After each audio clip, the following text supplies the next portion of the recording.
राम राम मित्रों, आप सभी का हार्दिक स्वागत है आपके अपने चैनल द हिंदुस्तानी कल्चर में। और आज हम आप सभी के लिए एक ज़बरदस्त वीडियो लेकर आए हैं जो आप सभी के लिए बहुत ही ज्ञानवर्धक साबित होगा। तो आप वीडियो में अंत तक बने रहिए और वीडियो को लाइक एंड शेयर अवश्य करें और चैनल को सब्सक्राइब करें जिससे कि आप भी द हिंदुस्तानी कल्चर का हिस्सा बनिए। इस वीडियो का ओरिजिनल लिंक भी आपको डिस्क्रिप्शन में मिल जाएगा। नमस्कार, मैं अंबर जैदी और आप देख रहे हैं मेरा ऑफिशियल चैनल। आप सबको जैसे कि जानते हैं कि मैंने एक सीरीज का आरंभ किया है जिसको मैंने नाम दिया है भारतीय मुस्लिम। और जब हम बात करते हैं भारतीय मुसलमान या भारतीय मुस्लिम की, तो उसमें जो इंडियन सब कॉन्टिनेंट है, यानी कि इंडिया, पाकिस्तान और बांग्लादेश के मुसलमानों की भी हम बात करते हैं। और एक मुसलमान होने के नाते जब मैं अपने आसपास देखती हूँ तो हम मुसलमानों की जो स्थिति है या उनका आप पिछड़ेपन की हम बात करते हैं, किसी कॉर्पोरेट में आप जाएं तो मुसलमानों की उतनी रिप्रेजेंटेशन नहीं मिलती, पॉलिटिकल रिप्रेजेंटेशन उतनी नहीं मिलती है। एजुकेशन की हम बात करते हैं तो उसमें भी मुसलमान कहीं ना कहीं पिछड़े नजर आते हैं। और आप किसी भी ऐसी फील्ड में देखें तो मुसलमानों का वो उतना खास कोई योगदान नजर नहीं आता है। तो इसी सब पर आज हम बात करेंगे। हमारे साथ हैं कनाडा से बहुत ही मशहूर कमेंटेटर और ऑथर तारिक फतेह। आपका बहुत-बहुत स्वागत है तारिक जी। शुक्रिया। जी, हम जब बात करते हैं भारतीय मुसलमानों की, तो कहीं न कहीं हम अगर अलग जो दूसरी कंट्रीज़ में मुसलमान हैं, तो कहीं न कहीं हम जो हमारे सब कॉन्टिनेंट के मुसलमान हैं, वो कहीं न कहीं पिछड़े नज़र आते हैं। तो इसके पीछे आपको क्या वजह नज़र आती है? देखिए, हम दुनिया के वाहिद मुसलमान हैं जो जिस देश में रहते हैं उसके नहीं हैं। अगर कोई पर्शिया का मुसलमान है तो वो तो अपने आप को ईरानियन पर्शियन कहेगा। जो तुर्क है वो अपने आप को तुर्क कहता है। जो अरब है, जाहिर है वो तो पहले अरब है, बाद में कुछ है ना। लेकिन हम जो हैं, हम किसी के भी नहीं हैं। हमारे नाम हिंदुस्तानी नहीं है, हमारे कुछ खाने हिंदुस्तानी हैं क्योंकि मिर्च आखिर हम हमारे माँ बाप या उनसे पहले के सारे हिंदू थे। लेकिन ये डुअल लॉयल्टीज और कंफ्यूजन कि ये हम आ कहाँ से गए हैं, अशरफ हैं या पता नहीं और कितने हिस्सों में बांटा हुआ है, कौन सैयद है और कौन नहीं है। ये आइडेंटिटी क्राइसिस का है हिस्सा कि आपको जो तुर्कों ने जबान बना के दी कब्जा करने के बाद, यानी भोजपुरी या हिंदुस्तानी के ऊपर जो 5,000 तुर्किश वर्ड्स ऐड किए जिसके अंदर अरबी थे, उसको अपना लेना। और जो यहाँ की वो थी स्क्रिप्ट जिसे देवनागरी बोलते हैं, उसको उसको काफिराना कह के रिजेक्ट कर देना। तो उसका नतीजा है। देखिए ना, कोई मैले मुसलमान है, महातिर मोहम्मद जैसे थे, हालांकि उनके वालिद पश्तून थे, लेकिन वो अपने आप को उस जमीन से जोड़ते थे ना जहाँ वो पैदा हुए। या आप किसी को भी देख लीजिए, कहीं पे भी दुनिया इस्लाम, ये वाहिद इलाका है जहाँ अपने आप को उस जमीन से हटा के एक आइडेंटिटी बनाना। अब देखिए, बांग्लादेश का मैं एग्जांपल देता हूँ कि उन्होंने अपनी नेशनैलिटी को असर्ट किया और जिन्होंने पाकिस्तान बनाया था उन्होंने रिजेक्ट करके अपने आप को बांग्लादेश बनाया। अब आप देखिए वह नामों का हशर क्या हो गया कि अब्दुल रहमान अगर एक नाम है बिल फर्ज महाल, तो वो अब्दुल रहमान से अब्दुल रहमान हुआ ना, वहां आप देखिए नाम अब अब्दुर पड़ गया। तो इसलिए कि वो अरबी में बंगाली मुसलमान अपना नाम रख रहा है तो कैसे होगा? तो अरब कभी पहुंचा ही नहीं हुआ। बंगाल में तो इस्लाम का बंगाल अरब का इस्लाम का कोई ताल्लुक ही नहीं वहां से। वो तो ट्रेड के थ्रू उधर हुआ है। ये ऐसे ही है कि चाइना में जो फूजियन डिस्ट्रिक्ट है, ये इलाका है जहाँ मुसलमानों की काफ़ी तादाद थी। जो चाइना का सबसे बड़ा एडमिरल था जी, वो तक मुसलमान था, लेकिन उनकी शख्सियत तो चाइनीज थी ना। ये बिल्कुल। हम जो हैं, हम वो क्या कौवा हंस की चाल चलता है। जी, कौवा उनको चला मचा और अपनी भी भूल गए, देसी कहावत है। हाँ, कुछ भी नहीं आता ना हमें। हमने जी, दुपट्टे को हटा के उसको कहा कि यार ये मार्केट में हर कोई पहन रहा है तो हम अब हिजाब पहनेंगे। तो पिछले 25-30 साल से, मेरा ख्याल है ज्यादा 40 साल से, अब नेक बीबियां दुपट्टा नहीं पहनती, वो पहनती हैं हिजाब।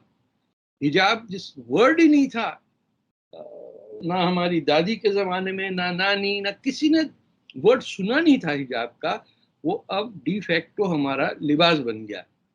जी, तो अरब बनने की कोशिश कर रहे हैं। जिस जमाने में शाह ईरान थे और ईरान की वाह वाह होती थी तो हर कोई कहता था शिमंदगान अजीज, और थोड़ा सी फारसी बोल के अपने आप को दिल्ली की सड़कों पे समझते थे। यहाँ तक के आप देखिएगा हिंदुस्तान में सिख जो थे, जो वेस्ट पंजाब से आए थे, बड़े फख्र से कहते थे हमारे अब्बा फारसी बड़ी अच्छी लिखते हैं। जैसे दैट वाज ए क्राइटेरिया कि आप कितने पढ़े लिखे।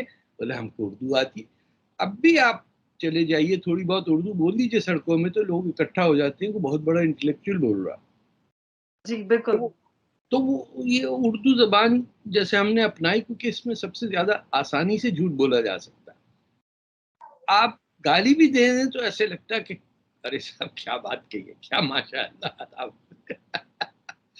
तो दोगले हो गए हम, ना जमीन के, ना जबान के, ना इस्लाम के, कुछ नहीं है। बिखरे हुए हैं, पार्टीशन करा के ऐसा एक टांग पे खड़े होकर भंगड़ा डाल रहे हैं कि हमने, जिसने हमको पनाह दी उसका मुल्क को हमने बाजू काट दिया। अब की मार बेटा गजवा हिंद लेके मुगल सल्तनत बिठा देंगे। अब ऐसे लोगों का कुछ होता नहीं है। वो आपके यहाँ दिल्ली के पास जो डिस्ट्रिक्ट है मुसलमानों का, जिसमें 0% लिटरेसी है औरतों की, वहां किसी साहब ने जाके स्कूल खोलने की कोशिश की थी, तोड़ तोड़ दिया। जी, हरियाणा तो, की आप शायद बात कर रहे हैं। तो हरियाणा हाँ, उसी साइड पे है। मेवात है जी वहाँ जी पर। जी, वो इंडिया का सबसे बैकवर्ड डिस्ट्रिक्ट है, या जी, डिवीजन समझिए, जो मुझे सही भी नहीं कह रहा हूँ, लेकिन दे डिस्ट्रॉयड स्कूल्स। जी, है ना, घूंघट भी हम ही लेके आए ना वहाँ। पता ही नहीं चलता औरत आ रही है ये जा रही है। बुर्का जी, पहना दिया हिंदुस्तान पे। जिसका कल्चर, जिसका पूरा ताल्लुक सेक्सुअलिटी से ये था कि कामासूत्रा यहाँ से, और कोई ताल्लुक नहीं था। ये शर्म हया और डूब के मर जाना और ये सब हमने इंट्रोड्यूस कर दिया बड़े फख्र से। अब ये इतना ज्यादा हुआ, बड़े फख्र से लोग कहते हैं जनाब पार्टीशन के वक्त हमारी औरतों ने कुएं में छलांग लगा दी, मर गए। अबे तू मरता ना, उस बीवी को क्यों भेज दिया नीचे? Just imagine. So we've become a bunch of misogynist, failed masculine men with no masculinity. यानी हमसे कुछ भी नहीं होता सिवाय इसके कि दोगलापना करें। इंडिया हार जाए तो पटाखे छोड़ें, इंडिया जीत जाए तो आप चुप करके घर बैठ जाते हैं। पब्लिक में आप कहते हैं क्या बात है साहब, हम हिंदुस्तानी हैं। घर पुरानी दिल्ली में जाके देख लीजिए कितने हिंदुस्तानी हैं। जिसने बिल जी। भरा है बिजली का वो हिंदुस्तानी है, जिसने नहीं भरा वो पाकिस्तानी है। एक मशहूर शेर भी है राहत इंदौरी का, सभी का खून है शामिल यहाँ की मिट्टी में, किसी के बाप का हिंदुस्तान थोड़ी। ऑल्दो मुझे ये शेर कम और शायरी कम और बदतमीजी थोड़ी ज्यादा इसमें झलकती है। हालांकि बहुत लोग एडमायर करते हैं राहत राहत इंदौरी को, पर इस बताइए, शायरी में शायरी नफासत से ज्यादा बदतमीजी नजर आती है। बदतमीजी ये मेरा। नहीं है ये आप जो आपको खाना खिला रहा है उसके प्याले में थूक रहे हैं आप। जी, आपको पता है कि जब ये यजीद के दौर के बाद पूरी दुनिया में अ, शिया मुसलमान पनाह कहीं नहीं ले सके सिवाय हिंदुस्तान के। बिल्कुल। फिर उन्होंने बैठ के बाजू काट दिया, बोले आज मोहम्मद अली जिना के भी जाएंगे हम, हाथ में लोटा मुंह में पान लेके रहेंगे पाकिस्तान। बेड़ा गर्क कर दिया हमारी आइंदा नस्लों के लिए। हमारी सिविलाइजेशन देखिए कहाँ मोहनजोदारो, कहाँ सिंध, और कैसे मुसलमानों ने उन लोगों को सेलिब्रेट करना शुरू किया है जिन्होंने हमला किया हिंदुस्तान पे। बिल्कुल। ये सबसे बड़ी अफ़सोस की और दुःख की बात यही है कि हम अपनी जो कोई भी देश होता है, हम किसी भी देश के मुसलमान से मिलते हैं, तो वो अपने देश के कल्चर को रिप्रेज़ेंट करता है और एक हमारे वाहिद एक हम जो इंडियन सबकॉन्टिनेंट की बात करते हैं, वहाँ का मुसलमान है जो अरब को रिप्रेज़ेंट करता है। हालाँकि अरब उनको धेले के भाव नहीं पूछते या न उनको मानते नहीं है कि वो थूकते हैं एग्ज़ैक्ट इस पे। मैं आपको एक छोटा सा वाकया बताऊं। वो कोई सऊदी प्रिंसेस थी। जी, वो पढ़ के आई वहां से, मास्टर्स वास्टर्स करके आई यूएस से। तो मेरी जो शेख मिराज किताब है उसके 3-4 वॉल्यूम उन्होंने हुँ, जा दिया। एक हमारे सऊदी दोस्त हैं, उनकी हुँ, बेगम को। तो उन्होंने कहा कि ये किसी इजिप्शियन ने लिखी, this is very interesting book. उन्होंने कहा ये हुँ, इजिप्शियन नहीं, द पाकिस्तानी। तो हुँ। वो मुझे बता रहे थे उनके हस्बैंड कि उसका चेहरा सा उतर के पाकिस्तानी किताब लिखता है। इन देयर माइंड कि ये टैक्सी ड्राइवर कब से किताब लिखने लग गए। ये हमारे घर के चौकीदार और बावर्ची और ये सब, हुँ, ये वही इलाका है जहां हिंदी कहते थे। हर पढ़े लिखे आदमी को वो हिंदी या मोहंदस कहते थे, वो दत्तूर या इंजीनियर या डॉक्टर, इस तरह से वो हमने बिल्कुल। सत्यानाश कर दिया। सो वी हैव बिल्कुल, जो सबसे सिविलाइज़ेशन है या दुनिया की सबसे पुरानी यूनिवर्सिटी नालंदा यूनिवर्सिटी की हम बात करते हैं, वो सारी कल्चरल सिविलाइज़ेशन हिंदुस्तान से निकलता है और उसको आज डिस्ट्रॉय करने में मुझे लगता है बहुत बड़ा हाथ कह सकते हैं या दाखिल हम किसका कल्चर था। को ओन अप नहीं करते हैं या अपने ही पहचान को दुनिया में हम कुछ और बना के पूछते हैं। जैसे कि आपने कहा कि कौवा चला हंस की चाल और अपनी भी भूल हाँ गया। हम या तो हमारा हिंदुस्तानी ही है, डीएनए हमारा हिंदुस्तानी है, ये फैक्ट है जिसको हम बदल नहीं सकते। हाँ हाँ। तो अब इसमें पॉइंट ऑफ नो रिटर्न आएगा जब पाकिस्तान के टुकड़े होंगे दो चार। हिंदुस्तान की कुछ कोताही है, कुछ। मैं अक्सर अपने हिंदुस्तानी दोस्तों से कहता हूँ थोड़ा बहुत गुंडागर्दी सीख लिया करो। ये 26/11 आने वाली है ना, तो जी। आपने क्या किया? 26/11 हो गए कितने साल, आप अभी तक कागजात की अदली बदली कर रहे हैं। इतने में तो मुझे दे देते, मैं 2-4 को ठीक कराता वहां पे कराची में। आप बैठे हुए हैं कि खत लिख रहे हैं एक दूसरे को। पाकिस्तानी को आप खत लिख रहे हैं कि ये प्रूफ दो, वो आपसे प्रूफ मांग रहे हैं। आप सीधा जाके उनकी कराची के पोर्ट के अंदर 2-4 पुराने अपने फिशिंग वेसल्स या पुराने जो डिस्ट्रॉयर अब खत्म हो रहे हैं उनको जाके फोड़ दीजिए, खत्म हुई बात। बाद में कई हम भूल चूक कहते थे जी। गलती हो जाती थी। जी, जाके बिल्कुल। करने के काबिल नहीं रहे ना। एक गुंडा मोहल्ले में घूम रहा है, सब घर बैठ गए, अरे इससे हुँ, पंगा मत लो, ये खामखा बदतमीज आदमी, किसी मुंह नहीं लगो। यही है ना इंडिया का स्टैंड। तो क्यों नहीं बिल्कुल। मुंह लगो, पकड़ के उसका मुंह बंद करो, डक टेप लगा दो, खत्म करो। इमरान खान जैसे चौथी बीवी पे घूम रहा है, जिनों से मुल्क चल रहा है वो, जिन से बात करती है वो औरत। अब मुझे बताइए, वो कहते साहब जिन तो होता है, जिन तो होता है। अरे भाई कहाँ होता है जिन? मुझे हमको क्यों नहीं मिलता जिन? जो मुल्क चला रहे हैं जिन, पर्दों के पीछे छुपे हुए हैं। और अगर जिन नजर नहीं आते तो पर्दों के पीछे क्यों छुपते हैं?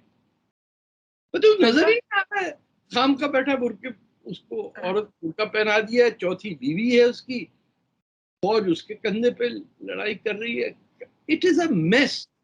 आप नाम से देख लीजिए कि अगर हमें जरा भर भी इस जमीन से प्यार होता तो हमारे यहाँ भी कोई अशोक नाम का होता ना, हमारा चचा या मामू या भाई। नहीं। हुँ, बिल्कुल, बिल्कुल आप सही कह रहे हैं। यहाँ ये सारे अगर हम जो ये पूरे बात कर रहे हैं इसमें कहीं न कहीं जो इन्वेडर्स आए उन्होंने किया जो सब किया लेकिन उसके बाद हम बात करते हैं पोस्ट पार्टीशन की, तो कहीं न कहीं लेफ्ट लिबरल्स या ये जो आइडियोलॉजी थी, उसका भी कहीं न कहीं हाथ रहा क्योंकि वो सारी चीज़ें जिनको नॉर्मलाइज़ करने या फिर जो हमारी ओरिजिनल हिस्ट्री या बैकग्राउंड या कल्चर रहा है उसको लोगों तक ना पहुँचाना या वो सारी चीज़ें लोगों पे नहीं उन तक नहीं पहुँचाना, कहीं न कहीं ये भी एक रीज़न हो सकता है? देखिए, पाकिस्तान तो बनाने में जो कम्युनिस्ट पार्टी सीपीआई के सेक्रेटरी जनरल थे अधिकारी, उन्होंने 20,000 मुस्लिम कम्युनिस्ट को पाकिस्तान भेजा था जिन्ना साहब को जितवाने के लिए, कि जितने टुकड़े होंगे हिंदुस्तान में उतना ही ज्यादा इनकलाब लाने के लिए आसानी होगी। ये मुल्क अगर पूरा एक रहा तो पूरे इंडिया में रेवोल्यूशन, कम्युनिस्ट रेवोल्यूशन नहीं आएगा। तो इसको तोड़ो। उसका नतीजा क्या हुआ? पाकिस्तान बनके जो पाकिस्तान में कम्युनिस्ट पार्टी थी उस पे बैन लगा और तमाम कम्युनिस्टों को हैंग कर दिया गया। आपके हैदराबाद के भी एक थे, हसन नासिर शायद उनका नाम था, उन्हें लाहौर फोर्ट के अंदर टांगा गया। और उनकी वालदा जब आई हैदराबाद से, उन्होंने कहा ये तो मेरे बेटे की लाश ही नहीं, किसी और को सांप कटवा के। हमने वहशीपने को एम्ब्रेस किया। देखिए हमारी मस्जिद के जो सबसे बड़ी मस्जिद है उसके साय के अंदर तो सबसे बड़ा ब्रोथल है लाहौर में, जिसे हीरा मंडी कहते हैं। अच्छा। और वहीं नमाजें चलती हैं, वहीं काम, और किसी को कोई आइडिया नहीं है। आप पिछले 1000 साल में देखिए, पंजाब जो इसको रूल करता है पाकिस्तान को, उसकी पॉपुलेशन मेजॉरिटी मुसलमान थी। उन्होंने कहा हमें हुकूमत से कोई सिलसिला नहीं है, ये दरिया हैं 4-5, इस पर टप्पे लगा के दिल्ली दूरस्थ वो है कोने में, उसको उनको जाके मार दो, हमें तो ऑक्ट्राय वॉक्ट्राय के पैसे वैसे दे दो। कभी जंग ही नहीं हुआ वहां। जो उनके यहाँ लड़ने वाले लोग पैदा हुए, जैसे मैं कल ही बता रहा था कि मैं तो पैदा हुआ, एक सड़क का नाम था लाला लाजपत राय रोड जी। आप किसी से पूछ लीजिए, किसी अपनी पाकिस्तानी रिश्तेदार हो या दोस्त हो, कोई कॉरेस्पॉन्डेंट से, कि लाला लाजपत राय कौन थे, उनको कुछ पता नहीं। वो लाला को समझते हैं पश्तून। अच्छा। उनके बड़ी डेरोगेटरी अंदाज में पठानों को कहा जाता था लाला इधर आओ। जी, बल्कि हमारे यहाँ तो हिस्ट्री में लाला लाजपत राय और लाला लाजपत राय रोड के बारे में, दोनों के बारे में हमें पढ़ाया जाता है कि उसकी क्या सिग्निफिकेंस है। लेकिन वही हम बात कर रहे हैं कि हम चाहे पाकिस्तान की बात कर लें, जो इंडियन सबकॉन्टिनेंट की हम बात करें, कहीं न कहीं पाकिस्तान में भी आइडेंटिटी क्राइसिस का मसला तो है ही। वो है पाकिस्तान बनाई उसका आइडेंटिटी क्राइसिस की वजह से। एक आदमी जो बंबई का मेंबर ऑफ पार्लियामेंट था और दूसरा आदमी जो हरियाणा में रहता था, उन्होंने मिलके भोपाल और यूपी और बिहार के नवाबों से मिलके ऐसी जगह पाकिस्तान बनाया जिनको पाकिस्तान नहीं चाहिए था। अपने सरहद के सूबे में गफ्फार खान थे, कांग्रेस की गवर्नमेंट थी, बलूचिस्तान आजाद मुल्क था, सिंध जो है वो तो नेशनल एंथम में है आपके। पंजाब जो था वहां कभी मुस्लिम लीग जीती नहीं, जहां जीती वो बंगाल था। तो इन्होंने पहला काम किया कि बंगाल के जो चीफ मिनिस्टर थे हुसैन शहीद सोहरावर्दी, उसको पाकिस्तान में एंट्री उसकी बैन कर दी। और जो लॉ मिनिस्टर था पाकिस्तान का, पहला लॉ मिनिस्टर, वो भाग गया मीटिंग से। उसको लॉ मिनिस्टर से कहा कि हमारी जंग हो रही हिंदुस्तान से, क्योंकि आप हिंदू हैं, आप कमरे से निकल जाए। जिन्ना साहब निकल। उन्होंने कहा आप तो प्राइम मिनिस्टर नहीं है, गवर्नर जनरल है, आप कैसे मीटिंग को कर रहे हैं? तो लियाकत अली खान जो पाकिस्तान के प्राइम मिनिस्टर थे, वो गवर्नर जनरल के बाजू में बैठते थे ऐसे। और जब वो बीमार पड़े बड़े मियाँ, तो यही लियाकत अली खान कहते बुढ़ा मरा भी नहीं मरा। और सबसे मजे की बात ये है कि जिन्ना के फादर खुद हिंदू थे। अब आज अभी जो वो इंडिया पाकिस्तान इकबाल की नानी सिख थी, छुप के मिलते थे, उनके दादा भी हिंदू थे। लेकिन ये जो नए नए मुसलमान होते हैं ना, जुल्फकार अली भुट्टो की माँ भी हिंदू थी, इनको इस्लाम से जरा ज्यादा वास्ता होता है। ये अल्ट्रा नेशनलिस्ट होते हैं। अरे कोई कहना दे, अबे कहना दे कोई कि तो हिंदू है। हिंदू तो वर्ड आपने 4 लेटर वर्ड बनाया है पाकिस्तान में। The word Hindu is used in a derogatory fashion. और एक बात बता दूं, जो पाकिस्तान की सोच है वो अक्सर हिंदुस्तानी मुसलमानों की तो नहीं, लेकिन ये सारा देवबंदी मसला मदरसों का जो है सोच वही है। उसी सोच से तालिबान निकले देवबंदी। बिल्कुल, तो कहीं न कहीं वही आइडियोलॉजी है जो बाहर निकलती है। लेकिन लेकिन ये अभी तो हमने हिंदुस्तान का कसूर है ना कि देवबंद अभी तक खुला हुआ मदरसा। सबसे एग्ज़ैक्टली आरिफ मोहम्मद खान साहब को भी मैंने कई उनके इंटरव्यू में भी देखा। उन्होंने भी कई सारे उनकी जो सिलेबस और उसमें वो किताबें पढ़ाते हैं, जो चीज़ें, जो आइडियोलॉजी वो प्रमोट करते हैं, वो आज भी डेमोक्रेसी के नाम पे ये सारी चीज़ें चल रही हैं। लेकिन अफ़सोस की बात ये है कि उन सब पे कोई एक ऐसा ठोस कदम नहीं उठाया जाता है। तो मैं वही बोल रही हूँ कि आज हम डेमोक्रेसी में रहते हैं, वो मुल्क जो हमें पहचान देता है, हमें हिफ्ज़ ओ अमान देता है। कहीं न कहीं हम उसी देश में रह के उस देश को ही अपनी पहचान आज आज तक नहीं एक्सेप्ट कर पाए, चाहे हम पाकिस्तान की बात करें। पाकिस्तान चाहे अभी हमने देखा बीते दिनों क्रिकेट मैच चल रहा था दुबई में जो बीसीसीआई का वर्ल्ड टी20 चल रहा था, वर्ल्ड कप। किया था ना। जी, वहाँ पे आपने अफगानिस्तान देखा किस तरीके से क्रिकेट ग्राउंड पे पाकिस्तान के टीम के जो प्लेयर्स थे वो ग्राउंड पे नमाज़ पढ़ते थे और उसको कितने प्राउडली प्रमोट किया जाता है। जबकि उन्होंने कहा कि इबादत हिंदुओं के सामने अल्लाह नमाज पढ़ ली। जी, बिल्कुल, कि एक जबकि इबादत बैट ना पीछे, बैट मैं होता ना, बैट पकड़ के मैं सीधे में इसकी पीछे लगाता कि और पढ़ जाए, उसे वहां से उठा के भेज देना, बाहर जा पढ़, बीच सड़क में। अब आप झगड़ा नहीं हो रहा आपका गुड़गांव वगैरह के अंदर, इनको आप मुसलमान हैं, मैं हूं, जहां हमें पता है कि कज़ा नमाज क्या होती है। ये क्यों हिंदुओं को हम झूठ बोल रहे हैं कि हमें नमाज फर्ज हो गई जनाब, यहीं आ गई बिल्कुल सड़क के बीच में नमाज। अरे भाई घर जाके पढ़ लेना। कज़ा भी तुम नहीं, अब नमाज़ पढ़ी नमाज होती है पढ़ो, बैठ के, लेट के कहीं भी पढ़ सकते हैं, किसी भी पोज़ीशन में नमाज़ पढ़ी जा हाँ, सकती है। जहाज में आप देखिए कि जहाज में बैठ के पढ़ सकते हैं आप जहाँ बैठे हुए हैं। लेकिन बड़े मियाँ जो हैं उनको तकलीफ होती है तो वो वजू करने जाते हैं टॉयलेट सीट के अंदर।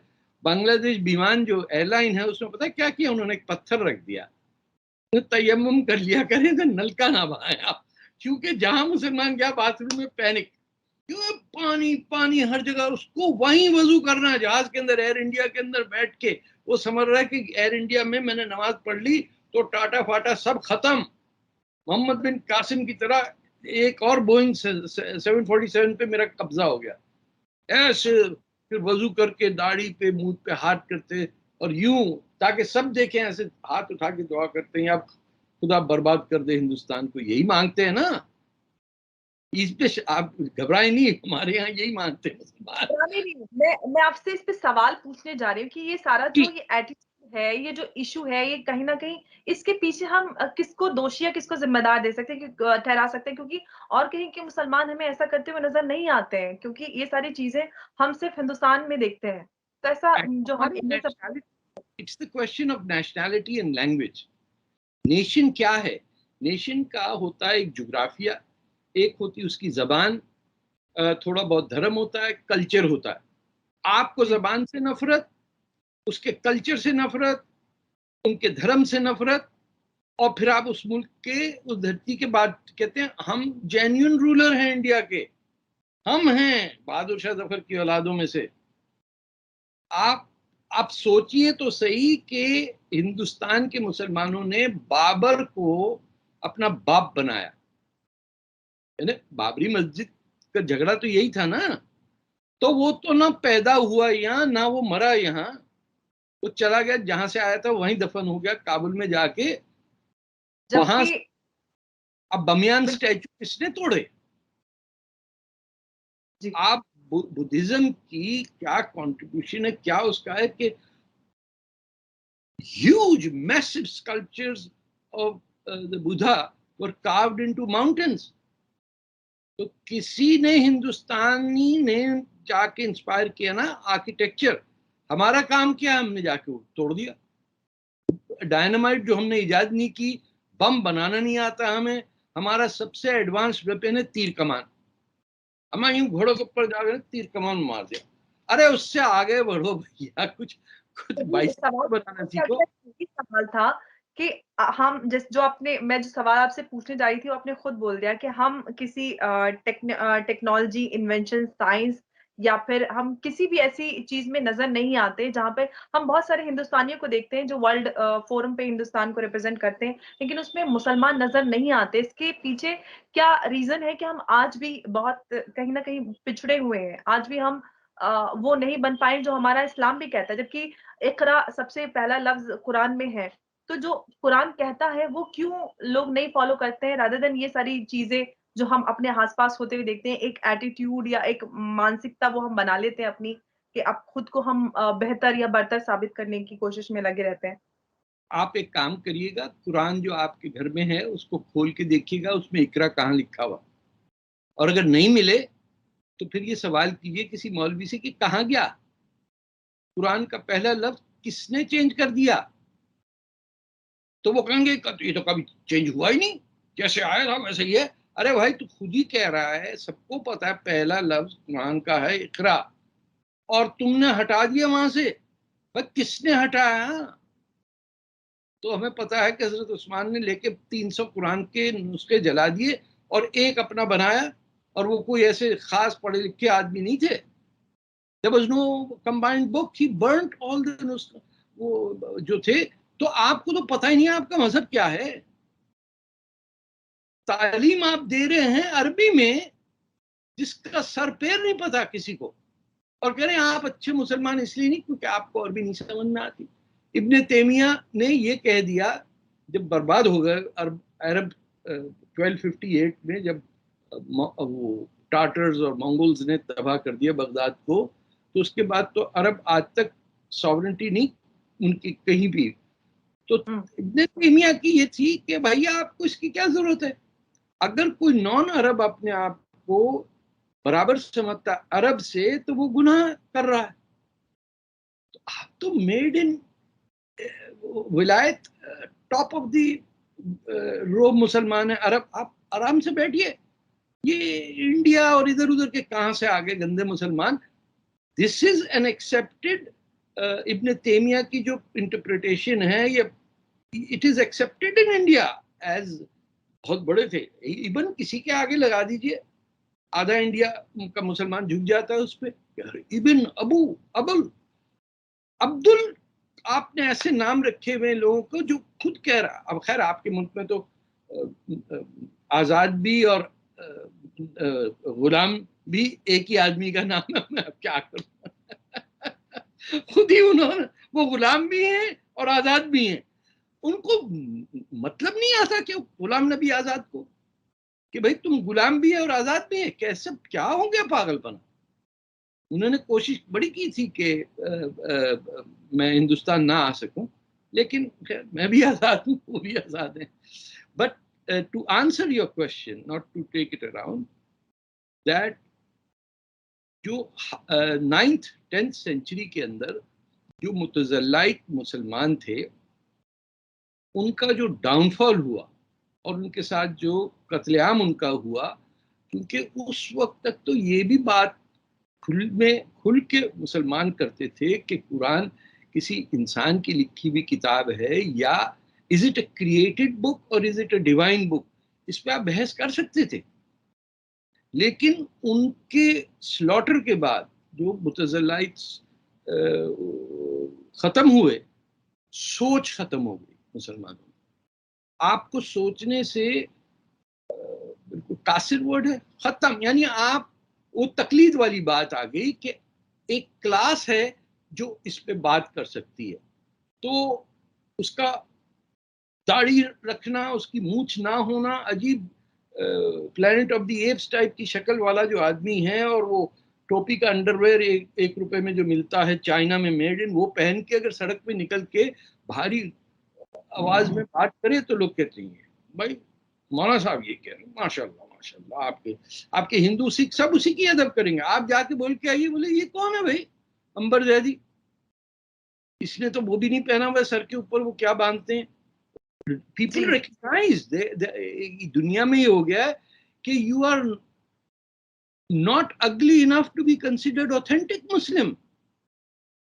अगर आप टूटे फटे बदतमीजी की बात कर रहे हो, लोग कहेंगे माशाल्लाह आधा वर्ष, क्या मौलवी साहब बोल रहे हैं भाई, इनकी सुन लें आप। और उसमें उर्दू मिल रही है आपको। झूठ बोलने का सबसे आसान जबान जो है वो उर्दू है, क्योंकि आप देखिएगा हर उर्दू बोलने वाला थोड़ी 2-4 बात करने के बाद एक शेर जरूर सुनाता है। बिल्कुल। कभी चाइनीज को देखा आपने शेर शायरी करते हुए? कर सके। he is trying to lie by giving an intellectual air। उसमें उसको सुई धागा इजाद करने की जरूरत थोड़ी है। उसमें जूत, आप देखिए कि जमीन पे बैठना कहां से आया हमारे। ना लकड़ी थी अरब में, ना लकड़ी की कुर्सी बनती थी, बिल्कुल मिट्टी थी तो जमीन पे बैठते थे। अब सारी जिंदगी हमारी तब की सीमेंट की जमीनों पे चौकड़ी मार के बिठवा देते हैं कि इसमें कहीं आप कुर्सी पे बैठ गए तो आप तो काफिर हो गए। आप जाइए, ये हमसे सिखों ने भी सीखा है। ये जो जमीन पे बैठने की बैकवर्डनेस है, जो कौमें जमीन पे बैठ के समझती हैं कि ट्रांसफर ऑफ नॉलेज इसी में हो सकता है, उन्होंने अभी तक लकड़ी की कुर्सी नहीं देखी। It has not entered the mind. कुर्सी होती है बादशाह की, कुर्सी होती है वजीर की, या उठा के ले आओ 15 लोग, वो इधर से फिर जाता है, जाके 15 लोग उठा। मतलब we are devoid of being able to deserve a chair in the house of God. नहीं, आप कुर्सी पे नहीं बैठ सकते, क्योंकि अरब में फॉरेस्ट्री नहीं है और दरख्त नहीं उगते, तो आप वहां, क्योंकि मिट्टी है उसमें पाँव धस जाता है, आप वैसे ही बैठ जाइए। सो आई हैव लिव्ड थ्रू, अब मैं 3-4 मुल्कों में रह चुका हूँ, और ये बीमारी हम में आम है कि जो कुर्सी पे बैठा वो काफिर, जो जमीन पे बैठा, क्या बात है सर, क्या नूरी चेहरा। या मेरे जैसे हैंडीकैप लोगों को प्लास्टिक की कुर्सी दे देते, आखिरी रो में बैठ जाए, कल आप वहां बैठ जाए, पीछे बैठ जाए आप, या साइड पे बिठा देते कि बैठ के नमाज पढ़ो। So we have not even figured out कि ये हम उठक बैठक क्यों करते हैं। लेकिन आज हम पार्टीशन को या आज़ादी को हम बात करते हैं, वो 74 साल हो चुके हैं हिंदुस्तान आज़ाद हुए। लेकिन उसके बाद भी कहीं न कहीं मुसलमान और पिछड़ता जा रहा है। जो आज कंडीशन हम मुसलमानों की देखते हैं, कहीं न कहीं हम लिटरेसी रेट की बात करते हैं या वुमेन राइट्स के इश्यूज़ हैं कितने सारे, हम उनकी आज भी बात करते हैं। मुसलमान महिलाओं को वो अधिकार हम खुद अपने घरों में नहीं दे पाते हैं, जो देने चाहिए, जिसकी वो हकदार है। इन सारी चीज़ों को हम कैसे बदल सकते हैं? क्योंकि हमें हमारे समाज में बहुत ज़्यादा कोई सुधारक नज़र नहीं आते हैं, जिनसे हम उम्मीद लगा सकें या जो बात कर सकें कि ये रिफ़ॉर्म्स होने चाहिए, ये सुधार हमें करने चाहिए अपनी कम्युनिटी में। उसको हम कैसे कर इसका सकते हैं? क्या, देखिए, रसूलुल्लाह की पहली सुन्नत ये है कि उनकी शादी बेवा से हुई जो उनसे 15 साल उम्र में बड़ी थी। आप पिछले 1400 साल में कोई एक मुसलमान आदमी बताइए जिसने अपने से 15 साल बड़ी औरत, जिसका जिस जो वो थी, तलाक याफ्ता थी पुराने हस्बैंड से, जिसके कहने पे, जिसने कहा खदीजा, बीबी खदीजा ने रसूलुल्लाह से कि मैं तुमसे शादी करना चाहती हूँ। आज कोई हिंदुस्तान की मुसलमान लड़की किसी से कह दे कि उसे कहते हैं और इसका लूज कैरेक्टर है, ये ठीक नहीं जा रही, उसके बाप तक पहुंच जाते हैं, इसको जरा नजर रखना, शाम को कितने बजे आती है स्कूटी पे। तुम्हारी सुन्नत ये है कि the profit is accepting marriage proposal from a woman that is 15 years older। आप मुझे एक बताइए इंडिया का मुसलमान जिसने बेवा से शादी की हो। एक भी नहीं नज़र आता। नहीं इनफैक्ट आया। तो सबसे पहले तो इन सारे बदतमीज मौलवी, जिनका मैं कहता हूँ बड़े भाई का पजामा और छोटे भाई का कुर्ता, नहीं उल्टा, इट इज रिवर्स, उनसे कहो भाई, या पहली शादी जब तेरी 25 साल की हो ना, सुन्नत रसूल है कि किसी 40 साल की उम्र की बेवा से शादी कर तू पहले, और जब तक वो जिंदा है तू दूसरी शादी नहीं करेगा। करके दिखाएं कोई मुझे मुसलमान। नेवर। वो तो कुरान की सूरत कह देते हैं कि take 1, take 2, take 3, take 4 and what your right hand possesses. अरे भाई, वो सबसे पॉपुलर चल रही सूरत आजकल, धड़ाधड़। आजकल एक और तमाशा बना हुआ है, वो टेम्पररी मैरिज का आ गया सुन्नियों में भी। जी, यहाँ डेट वेट पे जाना होता है ना मोटेल में, तो वो उस वक्त शादी करते हैं और 2 घंटे बाद तलाक दे देते हैं। ओके। ये बिल्कुल अलाउड है इस्लाम में ना। तो मतलब ये सारी चीज़ कन्वीनिएंट हो रही है, जो सूट करता है हमें, हम वो पिक कर मैं रहे हैं। ये कह रहा हूं कि ये सबसे सेक्सुअली लिबरेटिंग रिलीजन था, इसमें एब्सोल्युटली। हिजाब हिजाब कुछ नहीं था, जिसको जिससे शादी करनी थी पूरी इजाजत थी उसे। हुँ, औरतों को ये राइट था कि वो कहें किसी से कि मुझे तुमसे प्यार है, शादी करोगे मुझसे। यहाँ मार मार के ऐसी औरत का बाप, भाई, छोटा, दादा, नाना सब करके मोहल्ले वाले निकाल देते हैं। अरे आवारा लड़की हो गई जनाब, आपसे तो कहा था अंसारी साहब इसको ढील मत दें, इसको बांध के रखते, 13 साल की उम्र में शादी करके भेज दें। तो भाई खदीजा कहाँ गई मुसलमानों की। बिल्कुल, वो खतीजाएँ नज़र नहीं आती हैं मुसलमानों में, ये नाम बात ही नहीं बहुत पता आजकल किसी का खदीजा, आपने नोट किया होगा ये। बिल्कुल। मुसलमान बच्चियों का नाम कोई खदीजा नहीं रखता, बोले अरे शादी करने किसी मर्द से सुन्नत रसूल है। तो वी आर, आप सोचिए कि हमारे यहाँ फिजियोलॉजिकल डैमेज कितना हो रहा है फर्स्ट कजिन में शादियां कर करके। बिल्कुल बिल्कुल 50 जनरेशन से हम फर्स्ट कजिन से शादियां कर रहे हैं। वो जिसको भाई कह रहे हैं उससे शादी हो जाती है। 16-17 साल की लड़की की शादी करा देते हैं बड़े भाई से, तो कजिन होता, ताया का बेटा है, मामू का बेटा, खत्म। एंड तो सो बदल कैसे कि बदलना बहुत जरूरी है। ये जो सारा कल्चरल डैमेज हो रहा है या फिजियोलॉजिकल डैमेज की हम बात कर रहे हैं, इन सारी चीजों को कौन बदलेगा? क्योंकि हमारे समाज में कहीं समाज सुधारक के रिफॉर्मर्स नजर नहीं आते हैं जो लड़कियां करेंगी ये। इन जिन जिन कमबख्तों को इससे फायदा हो रहा है कि उनके बाप फिर कहते हैं यार अपना लौंडा वगैरह उसकी 3-3 गर्लफ्रेंड चल रही, तीनों को बेवकूफ बना रहा। यहाँ बड़े फखर से कहते अब आ गए, आज किसको फंसा के लेके गए थे, यार बड़ा शरारती है, बड़ा इसकी 3 गर्लफ्रेंड चल रही। फखर से बता रहे, बेटी को कह रहा है तू गई कहाँ गई थी, असर की नमाज से पहले आ जाना चाहिए घर पे। ये कैसे लोग, इनका कोई आप फ्यूचर ना समझे। ये इसी तरह अपने आप में लड़ लड़ के यमन की तरह या सीरिया में 5 लाख मुसलमान मार दिए। पाकिस्तानियों ने बांग्लादेश में क्या 10 लाख कैजुअल्टी, और 8 लाख औरतों को रेप करने के बाद भी इनको कमबख्तों को, मुसलमान औरतों को गुजात बदल रहे थे। तो जब आपके 5 वक्त के नमाजी जो हैं वो ये कह रहा हूं कि मियाँ इनकी जात बदलनी है, तो भैया जितनी रेप कर सकते हो कर लो। दूसरी बात, जब आजाद हो गया बांग्लादेश तो उन लड़कियों को किसी ने अडॉप्ट नहीं किया, उनके बच्चों को। वो सारी बच्चियां अडॉप्ट हुई अमेरिका में आके, छोटे बच्चे, लड़के लड़कियां। मुसलमानों ने कहा हराम की औलाद है भैया, ये नहीं चाहिए हमें को। So we are genetically now damaged by marrying into first cousins, by having our mother tongue different than what we can read. झूठ मोहम्मद बिन कासिम को हीरो बनाया हुआ पुरानी दिल्ली में मिल जाएंगी आपको किताबें, उर्दू में, हिंदी में नहीं मिलेंगी, क्योंकि आपने बच्चों को झूठ करना है उर्दू में, और सच जो है वो मिलेगा आपको हिंदी में। देवनागरी स्क्रिप्ट में मिलेगा, तो देवनागरी आपको आती भी है लेकिन नॉन मुस्लिम को नहीं आती Urdu.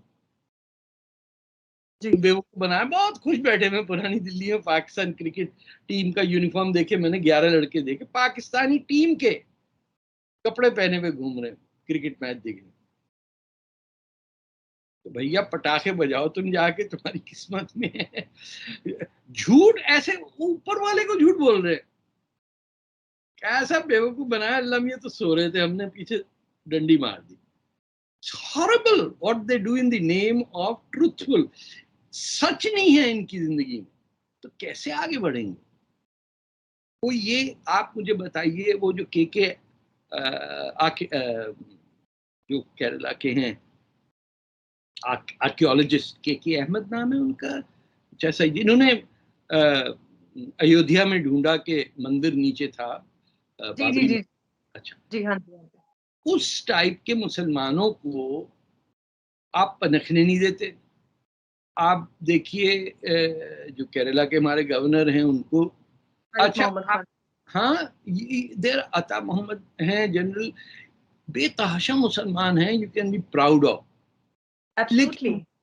But you are doing your show from India, people should be proud of you. लेकिन आपने देखा कैसे रिएक्शन होता है लोगों का, कि वो देख ही नहीं सकते किसी को कि ये क्या कह रही है लड़की, इसको कैसे आ गया। हमारी शक्ल तो इससे ज्यादा खराब है, हमें ज्यादा सच्चा होना चाहिए। Believe me, if you are not ugly enough, you will not be considered authentic Muslim. आप दुनिया के कहीं साउथ अफ्रीका, ब्राजील, किधर जाइए, ठीक ठाक नॉर्मल शक्ल के आदमी को नहीं एक्सेप्ट करते लोग मुसलमान, और आपकी ऑथेंटिसिटी नहीं है, बोले ये तो नॉर्मल लग रहा है, इसकी बात ठीक नहीं हो सकती।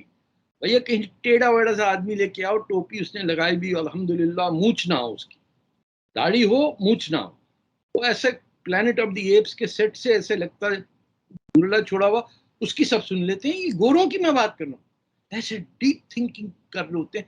हर वेस्टर्न पॉलिटिशियन के साथ एक टुच्चा लगा हुआ है जो उसको इस्लाम सिखाता है। वो कांग्रेस में भी आ गई हैं, वो क्या नाम है उनका, वो जो इल्हान उमर। इल्हान उमर ने आके बिल प्रेजेंट किया है कि स्टेट डिपार्टमेंट का स्पेशल सेक्शन होगा जो दुनिया भर में इस्लामोफोबिया को फाइट करेगा। अरे भाई तुम अपनी हरकतें ठीक कर लो, इस्लामोफोबिया खत्म हो जाएगा। जी बकरे बिल्कुल। मत काटा, बकरे ना जिबा करो, फ्लैट के अंदर टब के अंदर जिबा कर लेती। हमारे यहाँ हलाल गोश्त की दुकानों में कनाडा में उस पे उर्दू में लिखा होता है, ज़बीहा शायद एक है, कि ये ना सिर्फ हलाल है बल्कि हमने अपने हाथ से इसका खून बहाया। टाइट से लिखा, बोला वही खाएंगे हम। इनको मैंने जी समझाया कि ये झटके का गोश्त जो है हमारे सिख भाई खाते हैं, उनको बिल्कुल हराम है हलाल का। वो इसलिए कि आप बकरे को उसका खून बहते हुए मजे लेते हैं, छोटे छोटे बच्चों को बुला लेते हैं, बेटा आके तुम भी एक चुरी मार दो। बकरा ईद में बड़े प्यार से जो घर का मुन्ना होता है ना पप्पू, उसको बुला के, बेटा इधर आओ, जल्दी जल्दी आओ, तुमने इस बकरे के साथ 1 महीना गुजारा है, रंग वंग किया है, इसे सौंफ खिलाई है कि गोश्त मीठा हो जाए, काटो फिर इसे। वो बच्चा काट देता है, पैदा ही होते ही उसकी सर गंजा कर देते हैं, खतना कर देते हैं। यानी child is born in trauma, और फिर कहीं बदल ना जाए उसके कान में अजान आके पढ़ देते हैं। वो बच्चा अभी उस उम्र का है, उसके एक दिन गुजरा है, उसको all it needs is the warmth of his mother, उसमें भी आ जाते हैं। मामू के अजान पढ़ दो कान में। अरे यार, पीओडब्ल्यू कैंप लगाया हुआ है तुमने, सेलिब्रेट योर चिल्ड्रन। एक तो वैसे ही इनको चाहिए होता है, लड़का लड़की पैदा हो जाए तो अफसोस में मरे जा रहे होते हैं कि हमारी उसका क्या होगा, क्या कहते हैं, फैमिली की। अरे तुम्हारी नस्ल। फैमिली, हाँ अरे किया क्या तुमने जिसकी लेगेसी होगी। कौन सी तोप इजाद की है कि ये जनाब इनकी लेगेसी चलनी चाहिए। इन्होंने टक्षला यूनिवर्सिटी जलाई थी, माशाल्लाह माशाल्लाह, नालंदा जला दिया। ओहो हो, हम खिलजियों में से हैं। मैंने सुना है खिलजी नाम अब भी है हिंदुस्तान में लोगों का, लास्ट नेम। खिलजी खिलजी मैंने कोई नहीं देखा, बट हो सकता है क्योंकि बहुत सारे ठीक ऐसे है, नाम है जो नहीं बुलाइए। चाहिए, बट बिल्कुल बहुत सारे ऐसे नाम होते हैं हाँ, जिनको नहीं होना invite चाहिए, करिए, बट फिर भी। जी इनको इनवाइट करिए, बोलिए आपके खानदान की लेगेसी माशाअल्लाह, आपने बुद्धिज्म को जापान और चीन तक फैला दिया, आपने कमाल कर दिया। My goodness. हमने बहुत सारे पहलुओं पे बात की। अंत में कोई कुछ ऐसा कोई मैसेज जो आप जो हमारे सब कॉन्टिनेंट के मुसलमान हैं उनसे आप कहना चाहते हैं, ताकि वो खुद को बेहतरी के लिए बदल पाएं। अपने आप को हिंदुस्तानी पहले समझें, मुसलमान बाद में। ये अगर आप उस जमीन उस सकाफत के नहीं हो सकते, फिर आप न तीनों में न तेरों में, ऐसा कोई मुहावरा है पंजाबी में, you are good for nothing, nobody, you belong to no one, you have to love the land, respect it. आप दुनिया की सबसे पुरानी सिविलाइजेशन के लॉयल नहीं हो सकते। अरे जीरो से लेके चेस दे दिया आपको, आपके बगदाद की खिलाफत के अंदर सारे हिंदुस्तानी बैठे होते थे, समझाते थे। हर कुरान के हर पेज पे जो नंबर है ना, नंबर वो है द हिंदू न्यूमरल, जिसे इंडियन न्यूमरल कहते हैं। एवरी बिल्कुल कुरान, एवरी पेज। कम वक्तों को समझ नहीं आता कि नंबरिंग सिस्टम नहीं होती तो कुरान के वर्क भी नहीं एक साथ लग सकते कि कौन सा आगे कौन सा पीछे। तभी इकरा आपको नहीं मिलेगा कुरान में।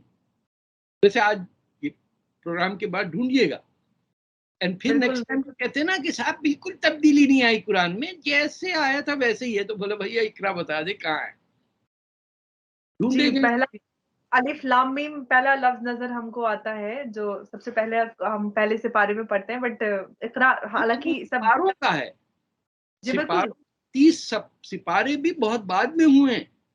बिल्कुल, मैं वो बोल रही हूँ जो अब जिस ऑर्डर की हम अभी बात करें, जो अभी हमारे सामने वो इस ऑर्डर में है। लेकिन सब बोलते हैं, हालाँकि वो हमारे रिलीजियस स्कॉलर्स जो हैं वो भी बोलते हैं कि इक़रा कुरान का पहला लफ्ज़ है, लेकिन आपने बट बोला इट कि इज उससे नॉट टू बी फाउंड, क्योंकि वो कहता है read in the name of the Lord who created you. मैंने कहा ये क्या यार, ये कहाँ से, ये तो पढ़ने को कह रहा। हमारी दाल ही निकलेगी जब तक ये अनपढ़ ना हो। जिस बिल्कुल, मजहब का पहला लफ्ज है कि पढ़ो, वो कहते हैं हम नहीं पढ़े। ये ना पढ़ने लिखने का काम हमें नहीं आता है, बड़ी तकलीफ होती है हमसे। हमसे वो हंटर बीफ बनवा लो, कीमा बनवा लो, कबाब बना लो लखनऊ के, क्या कौन सा आपका कबाब आता है वहां से बड़ा मशहूर, टुंडे हाँ टुंडे टुंडे हाँ कबाब। हाँ, टुंडे कबाब बनवा लो। हमारी जो टेक्नोलॉजी है वो टुंडे कबाब तक है, उसके आगे हम कुछ नहीं चाहिए। इकरा विकरा छोड़ दीजिए, बड़ी मुश्किल की बात। जी, best of luck to you, आपने नया चैनल शुरू किया है कुछ। Thank you so much. आपने हाँ, इतनी इंटरेस्टिंग फैक्ट्स, इतनी सारी बातें बताई और अपना बहुत कीमती वक़्त हमारे साथ शेयर किया। उसके नहीं लिए नहीं, बहुत-बहुत मैं एक बात बता दूं, जो जी। लोग रिटायर हो जाते हैं उनका वक्त कीमती नहीं होता। नहीं, आपको आपको लोग कितना आप चाहते हैं, खासकर मैं हिंदुस्तान की बात कर रही हूँ। आप कभी रिटायर नहीं हो सकते। आप मैं तो आपको जानती हूँ, आप और हम लोग जब आप दिल्ली आते हैं तो आप जा देखते हैं ना, आप लोग सड़कों पे भी आप थोड़े दिन के लिए नीचे भी उतर आते हैं तो लोग आपको टैक्सी ड्राइवर तक पहचान जाते हैं, और आप देखिए क्या करूं कितना मैं, लोग रहते हैं हिंदुस्तान में। ये तो आप I am humbled by that. का वक़्त बहुत कीमती है। चले, खैर कोई बात नहीं। थैंक यू सो मच, खुदा हाफिज। Thank you.